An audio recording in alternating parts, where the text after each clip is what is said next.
Sa Antipolo na pinakamalaking bayan sa Rizal, maaring magsimba o bumisita sa National Shrine of Our Lady of Peace and Good Voyage o kilala bilang Antipolo Cathedral.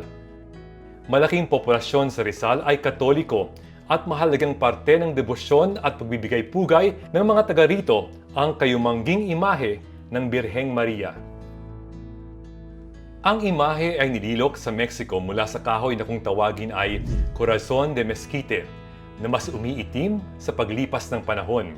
Ang imaheng ito ay naglakbay at tumawid sa dagat Pasipiko patungong Pilipinas lulan ng galyong El Almirante. Nalampasan ng El Almirante ang mga bagyo o unos sa karagatan at maging sunog sa mismong galyon hanggang makadaong sa pantalan ng Maynila noong July 18, 1626.